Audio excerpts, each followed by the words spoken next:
Hello, my dear friends. Welcome back to the lecture series of Judicial Examination. Today, we are going to discuss the new chapter of Indian Evidence Act, that is, who may testify. It means who is competent to testify as a witness and who cannot be a witness.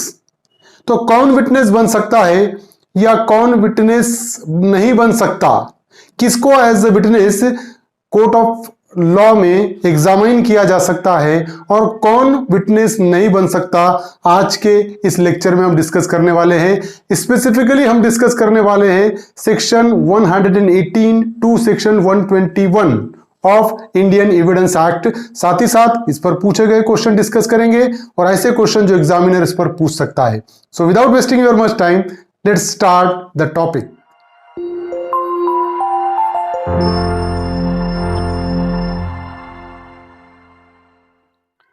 Who may testify? Section 118 to 121 we will discuss under this particular lecture. So introduction is there. The modern judicial system is based on evidence, no doubt. The modern judicial system is based on evidence. Evidence पे ही based है. The knowledge of how an event happened is arrived at by the court through witnesses. So the court comes to know how the event happens through the witnesses only. Court को पता कैसे चलेगा कि event कैसा हुआ? Witnesses के जरिए ही पता होता है कोर्ट को। As Bentham said, witnesses are the eyes and ears of justice. तो Bentham rightly says that the witnesses are eyes and ears of justice. तो विटनेस जो होते हैं वो जस्टिस के आंख और कान होते हैं, क्योंकि जो जस्टिस उन्हीं से होता है। कोर्ट सिर्फ विटनेसेस के जरिए ही देखता है और विटनेसेस के जरिए ही सुनता है और उसके बेस पे जजमेंट पास करता है। The court gives it's finding based on the evidence given by witnesses. तो कोर्ट अपनी फाइंडिंग सिर्फ जो विटनेसेस एविडेंस देते हैं उसके बेस पे ही अपनी फाइंडिंग देता है court. So it is important therefore to understand who can and who can not be a competent witness. That's why it is a very important that who can be a witness and who can not be a witness. हमको ये understand करना जरूरी है, समझना जरूरी है कि कौन विटनेस बन सकता है और कौन विटनेस नहीं बन सकता है। Section 118 of Indian evidence act contains the provision for determining a competent witness and that is section 118। Who may testify? So all persons shall be competent to testify. The wordings of section 118 starts with the all persons shall be competent to testify.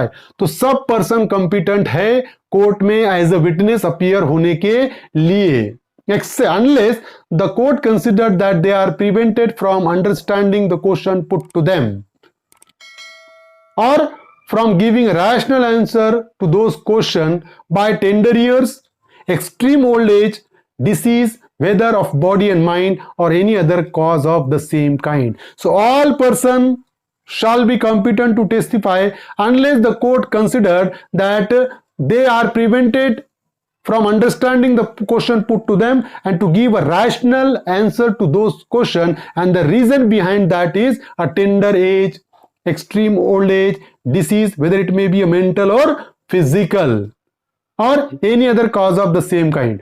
तो section 118 ये कहता है कि सभी person competent है as a witness. सिर्फ कौन से पर्सन कॉम्पिटेंट नहीं है?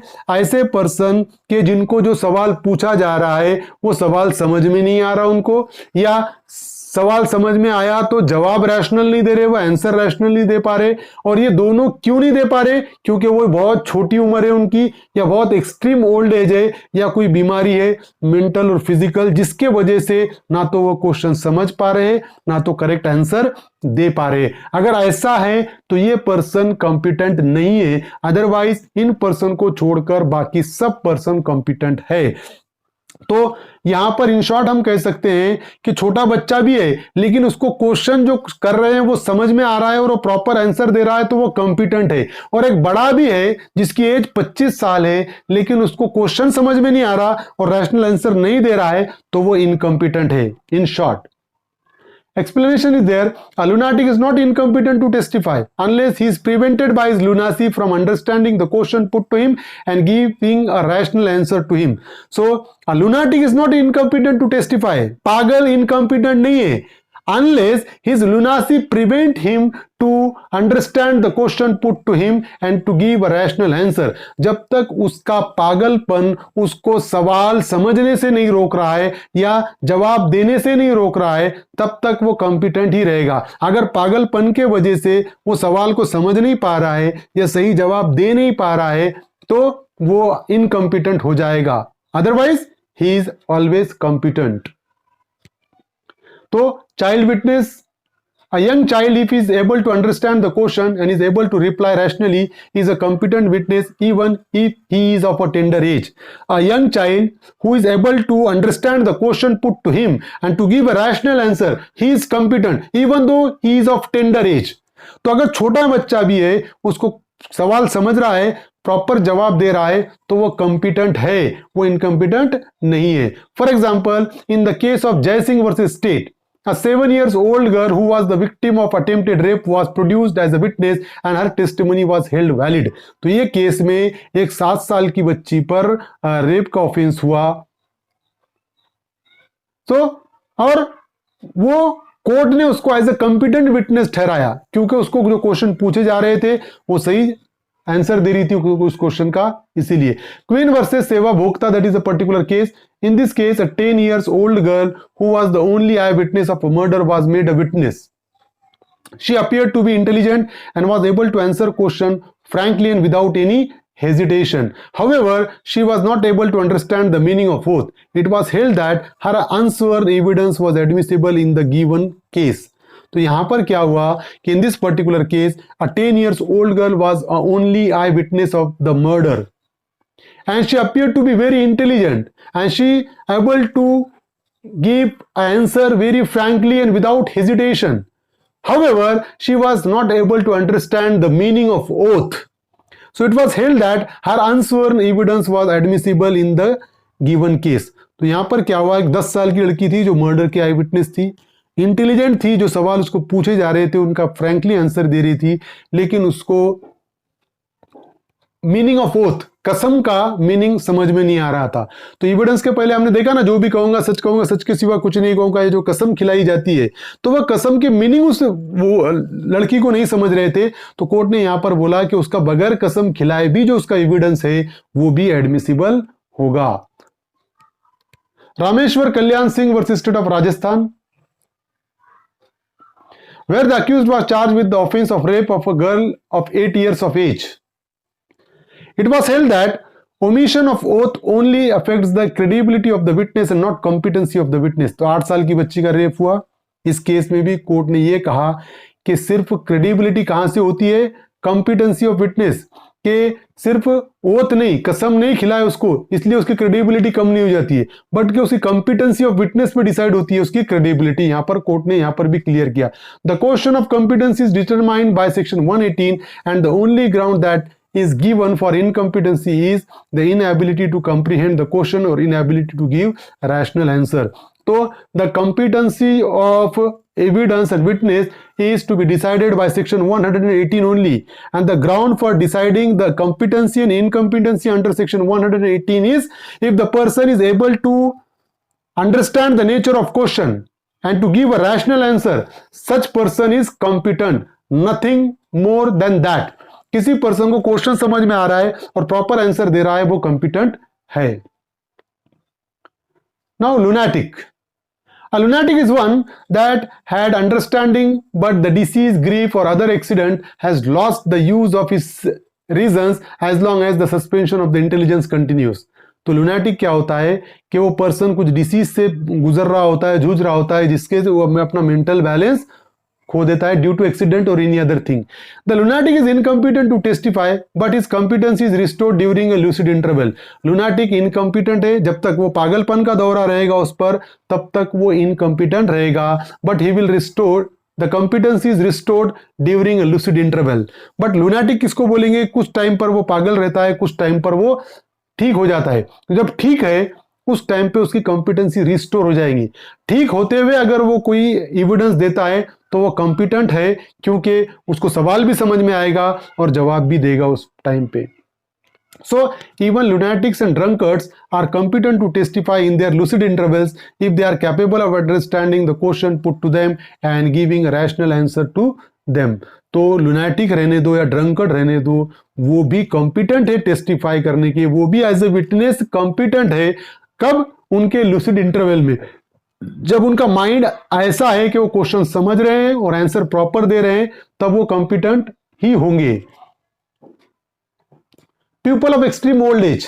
Generally, the court put question to determine the coherency as well as clarity of thought of aged witness. If found to be fit, there is no bar for the elderly to be a witness. So, while deciding the competency of any age-old witness, the court used to ask a general question to know whether he is understanding the question put to him और नॉट. तो क्या होता है जब कभी भी किसी बूढ़े पर्सन की एज अ विटनेस ये कंपिटेंट है या नहीं है, कोर्ट को डिसाइड करना होता है, तो कोर्ट जनरल क्वेश्चन पूछता है कि ऐसा ऐसा भाई कि अपने कंट्री के प्रधानमंत्री कौन है, तुम्हारा नाम क्या है, फादर का नाम क्या है, लाइकवाइज ये पता करने के लिए कि इनको क्वेश्चन समझ में भी आ रहा है या नहीं आ रहा है. अगर उस पर्सन को क्वेश्चन समझ में आ रहा है और वो प्रॉपर आंसर दे रहा है तो वो कंपिटेंट विटनेस है. समझ रहे हो? सेक्शन 118 पे पूछा गया क्वेश्चन 2016 में जेएमएफसी में पूछा गया क्वेश्चन है, who among the following is not a competent witness? School going boy of the age of 8 years, a blind since birth, a person unable to speak और communicate verbally, a child of 4 years of age unable to answer rationally. तो अगर हम देखें तो यहां पर specific mention किए वाला है कि सब पर्सन कॉम्पिटेंट है, ऐसा पर्सन कॉम्पिटेंट नहीं है कि जो प्रॉपर आंसर नहीं दे सक रहा है, क्वेश्चन को नहीं समझ रहा है और प्रॉपर आंसर नहीं दे सक रहा है, तो वो पर्सन इनकॉम्पिटेंट होगा. So in this particular question option 4 is a correct one. A child of 4 years of age unable to answer rationally. तो 4 साल का बच्चा जो प्रॉपर आंसर नहीं दे पा रहा है वो इनकॉम्पिटेंट रहेगा. Another question 2015, which of the following is an accurate preposition? Lunatic is a competent witness. Lunatic is not a competent witness. Lunatic is a competent witness when he is able to understand the question and give rational answer. None of the above. तो हमने देखा कि lunatic is a competent witness when he is able to understand the question and give a rational answer. तो lunatic competent witness है अगर वो question समझ रहा है और रैशनल आंसर दे रहा है तब. तो option 3 is a correct answer. ना उत्तर प्रदेश जुडिशियल एग्जामिनेशन 2016 में पूछा गया question, who one of the following is not a competent witness to testify under the Indian evidence act 1872? Person capable of understanding the question put to them by court, unchaste woman, witness unable to speak, idiot. Who one of the following is not a competent witness? इसमें से competent witness कौन है? नहीं है. तो idiot is not a competent witness. Idiot किसको बोलेंगे? जो पूरा पागल है. lucid interval नहीं है, ये कंप्लीट पागल है. तो पागल ऐसे ही पर्सन को कहा जाता है जिसको ना क्वेश्चन समझ में आता है ना तो प्रॉपर आंसर देता है. idiot is incompetent. Madhya Pradesh judicial examination में पूछा गया क्वेश्चन 2018 में, which one of the following is not a competent witness? Deaf, minor, mentally retarded, डम. तो अगर हम यहां भी देखें तो यहां पर मेंटली रिटार्डेड पर्सन, तो डीफ है वो कॉम्पिटेंट है, माइनर कॉम्पिटेंट है, डम कॉम्पिटेंट है. कौन कॉम्पिटेंट नहीं है? Mentally retarded. जो पागल है वो कॉम्पिटेंट नहीं है. 2019 राजस्थान जुडिशियल एग्जामिनेशन में पूछा गया क्वेश्चन है, which provision stipulates the lunatic can be a competent witness? Section 84 of Indian penal code, section 118 of Indian evidence act, section 119 of Indian evidence act, none of the above. तो correct option is section 118 of Indian evidence act. तो यहां पर lunatic competent witness है ऐसा बताया गया. Rajasthan judicial examination 2019 में पूछा गया क्वेश्चन है, a child witness below the age of dash dash can not give evidence in the Indian courts. 15 years, 12 years, 10 years, there is no such limit. तो there is no such limit, ऐसा limit बताया हुआ नहीं है. Limit क्या बताई हुई है कि पर्सन को क्वेश्चन समझना चाहिए, प्रॉपर आंसर देना चाहिए, तो वो कॉम्पिटेंट है. पर्सन को क्वेश्चन समझ में नहीं आ रहा है, प्रॉपर आंसर नहीं दे पा रहा है, वो इनकॉम्पिटेंट है. Section 119, dumb witness. A witness who is unable to speak may give his evidence in any other manner in which he can make it intelligible. So if any person who is unable to speak, he can give his evidence by any other mode which he can make it intelligible. समझ रहे हो कि अगर person है जो बोल नहीं सकता तो दूसरे मोड से एविडेंस दे सकता है। फॉर एग्जाम्पल के फिंगर लैंग्वेज से जो दूसरे पर्सन को समझ में आए इस तरीके से भी दे सकता है, और बाय राइटिंग और by sign, but such writing must be written and the sign made in open court, evidence so given shall be deemed to be oral evidence. तो वो बाय राइटिंग दे सकता है या बाय साइन लैंग्वेज दे सकता है, या वो राइटिंग अगर दे रहा है तो वो कोर्ट में, ओपन कोर्ट में उसने राइटिंग में देना चाहिए, और वो जो रिटर्न फॉर्म में देगा वो ओरल एविडेंस के डेफिनेशन में आएगा। State of Rajasthan versus Darshan Singh. In a recent judgment of the Honorable Supreme Court, it was held as a deaf and dumb person is a competent witness. So deaf or dumb person competent witness है. If in the opinion of the court, oath can be administered to him, her, in it should be so done. तो उसको अगर कसम खिला सकते हैं तो खिला सकते हैं. Such a witness, if able to read and write, it is desirable to record his statement giving him question in writing and seeking answer in writing. तो अगर पर्सन बोल नहीं सकता लेकिन अगर वो लिख सकता है या पढ़ सकता है तो उसको क्वेश्चन लिखित रूप में दिए जाएंगे और उसका आंसर लिखित रूप में ही लिया जाएगा, ऐसा मेंशन किया हुआ है। In case the witness is not able to read and write, this statement can be recorded in sign language with the aid of interpreter if found necessary. Suppose if the person is unable to speak and he cannot read and write, under such a circumstances, his statement can be recorded by sign language with the aid of interpreter. तो अगर person लिख भी नहीं सकता, पढ़ भी नहीं सकता, उस सिचुएशन में एक साइन लैंग्वेज इंटरप्रेटर आएगा और वो साइन लैंग्वेज से क्वेश्चन करेगा और वो साइन लैंग्वेज से उसका स्टेटमेंट रिकॉर्ड होगा। But deaf and dumb witness is a competent witness. In case the interpreter is provided, he should be a person of the same surrounding but should not have any interest in the case and he should be administered oath. तो अगर interpreter आ रहा है तो वही surrounding का interpreter होना जरूरी है और उसका इस केस से कोई लेना देना नहीं होना चाहिए। और जब इंटरप्रेटर के जरिए स्टेटमेंट रिकॉर्ड किया जाएगा साइन लैंग्वेज में तो इंटरप्रेटर को कसम खिलाई जाएगी। Now section 120, parties to civil suit and their wives or husband or wives of person under criminal trial. In all civil proceeding, the parties to the suit and the husband or wife of any party to the suit shall be competent witness. तो civil proceeding में क्या है कि जो husband और wife एक दूसरे के अगेंस्ट में competent witness रहेंगे। समझ रहे हो? In all civil proceeding, the parties to the suit and the husband or wife of any party to the suit shall be competent witness. In criminal proceeding against any person, the husband or wife of such person respectively shall be a competent witness. So in criminal proceeding against any person, अगर criminal proceeding किसी person के against में है तो husband or wife of such person respectively shall be a competent witness. तो husband और wife competent witness रहेंगे। Section 120 पे पूछा गया क्वेश्चन उत्तराखंड जुडिशियल एग्जामिनेशन में कि in criminal proceeding against any person the husband और wife of such person shall be competent witness, incompetent witness, competent witness only if they are major or with the consent of other, competent witness only if they are sane and with the consent of another. तो अगर हम देखें shall be competent witness, shall be competent witness, तो competent witness is the correct answer, option A is the correct answer. Section 121, judges and magistrate.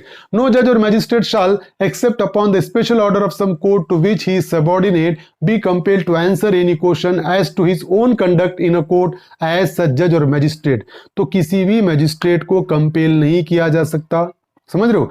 No जज और magistrate shall be compelled to answer any question as to his own conduct. तो किसी magistrate को compel नहीं किया जा सकता, उसके कंडक्ट के बारे में उसको आंसर नहीं किया जा सकता कि तुमने ऐसा क्यों किया, है ना, तुमने ऐसा ऑर्डर क्यों पास किया। ऐसा क्वेश्चन उस जज को और उस मैजिस्ट्रेट को नहीं किया जा सकता except upon the special order of some court to which he subordinate. कब किया जा सकता? अगर उसके सुपीरियर कोर्ट ने अगर ऑर्डर दिया कि हाँ ये सबऑर्डिनेट कोर्ट को क्वेश्चन कर सकते तभी, अदरवाइज कोर्ट ने क्यों ऐसा ऑर्डर पास किया पूछा नहीं जा सकता, मैजिस्ट्रेट को कंपेल नहीं किया जा सकता सेक्शन 121 में। और as to anything which came to his knowledge in court as such जज और मैजिस्ट्रेट, या उस जज से या मैजिस्ट्रेट से ऐसा क्वेश्चन नहीं किया जा सकता कि ये केस का नॉलेज तुमको किसके जरिए आया, कौन आपको इसकी इंफॉर्मेशन दिया। इस तरीके के सवाल को मैजिस्ट्रेट से नहीं किए जा सकते और किए भी तो मैजिस्ट्रेट बाउंड नहीं है उसका आंसर देने के लिए। But he may be examined as to other matter which occurred in his presence whilst he was so acting, but उसको एग्जामाइन किया जा सकता है वो मैजिस्ट्रेट को दूसरे कोई मैटर जो कि मैजिस्ट्रेट के प्रेजेंस में अगर कोई एक्ट होता है, वो एक्ट से रिलेटेड क्वेश्चन पूछा जा सकता है। उसको कोई इवेंट हो गया मैजिस्ट्रेट के प्रेजेंस में, वो और उसका अगर मैजिस्ट्रेट ने वो इवेंट को देखा है तो मैजिस्ट्रेट को उस सिचुएशन में एग्जामाइन किया जा सकता है उस मैटर से रिलेटेड। अदरवाइज मैजिस्ट्रेट के खुद के कंडक्ट से रिलेटेड उसको क्वेश्चन नहीं पूछा जा सकता। ना तो मैजिस्ट्रेट को यह पूछा जा सकता है कि तुमको इंफॉर्मेशन कहां से मिली इस मैटर से related. For example, John on his trial before the court of session says that a deposition was improperly taken by the magistrate। तो जॉन जिसका मैजिस्ट्रेट ने ट्रायल चलाया, कोर्ट ऑफ सेशन में उसका ट्रायल चला, तो जॉन का कहना यह था कि जो भी डिस्पोजिशन, जो भी विटनेस के स्टेटमेंट रिकॉर्ड हुए वो मैजिस्ट्रेट ने इम्प्रॉपरली लिया। समझ रहे हो कि इम्प्रॉपरली टेकन किया, उसने प्रॉपरली एविडेंसेस नहीं लिया पूरे। The magistrate can not be compelled to answer question as to the except upon the special order of a superior court. तो अब मैजिस्ट्रेट को यहां पर क्वेश्चन नहीं किया जा सकता कि भाई तुमने क्यों इम्प्रॉपर लिए या प्रॉपर लिए, इस टाइप का क्वेश्चन मैजिस्ट्रेट को नहीं पूछा जा सकता, मैजिस्ट्रेट को कंपेल नहीं किया जा सकता। कब तक नहीं? जब तक कि उस मैजिस्ट्रेट का सुपीरियर कोर्ट ऑर्डर नहीं देता, स्पेशल ऑर्डर, तब तक मैजिस्ट्रेट को कंपेल नहीं किया जा सकता है। Another question is that John is accused before the court of session of having given false evidence before the magistrate। तो जॉन पे चार्जेस ये थे कि उसने मैजिस्ट्रेट के सामने झूठी गवाही दिया, ये चार्जेस थे। The magistrate can not be asked what John said except upon the special order of the superior court. तो झूठी गवाही देने के चार्जेस चल रहे थे जॉन के अगेंस्ट में। अब मैजिस्ट्रेट को यह क्वेश्चन नहीं पूछा जा सकता कि भाई कैसा झूठा गवाह है ना। The magistrate can not be asked what John said कि भाई जॉन ने ऐसा क्या कहा कि उसको झूठा गवाह ट्रीट कर रहे हैं। तो इस तरीके का क्वेश्चन मैजिस्ट्रेट को नहीं किया जा सकता और मैजिस्ट्रेट बंधन कारक नहीं है ये जवाब देने के लिए, except upon the special order of a superior court. जब तक कि सुपीरियर कोर्ट का ऑर्डर नहीं आता तब तक मैजिस्ट्रेट को कंपेल नहीं किया जा सकता। Another example is that John is accused before the court of session of attempting to murder a police officer whilst on his trial before a session judge। Magistrate में be examine as to what occurred. देखो अब John क्या है, accused before the court of session of attempting to murder a police officer whilst on his trial before a session जज। तो session जज के सामने जो ट्रायल चल रहा था उस ट्रायल के दौरान जॉन ने मर्डर करने की कोशिश की एक पुलिस ऑफिसर का। समझ रहे? जब ट्रायल चल रहा था अक्यूज्ड का सेशन कोर्ट के सामने, तो मैजिस्ट्रेट के सामने उसने एक पुलिस ऑफिसर का मर्डर करने की कोशिश की, ऐसे जॉन पे एक्यूजेशन है। मैजिस्ट्रेट में भी examine as to what occurred. अब यहां पर मैजिस्ट्रेट को एग्जामाइन किया जा सकता है क्योंकि मैजिस्ट्रेट के सामने ये इवेंट हुआ कि जॉन ने उस पुलिस ऑफिसर को मारने की कोशिश की। अब मैजिस्ट्रेट को एज ए विटनेस एग्जामाइन किया जा सकता है, लेकिन मैजिस्ट्रेट के खुद के कंडक्ट के बारे में उसको कंपेल नहीं किया जा सकता। So these are the particular provision which we have discussed. I hope you understand this topic. If you understand this topic, please subscribe my channel, hit the notification button, hit the like button and share this video with your friends. Thank you very much.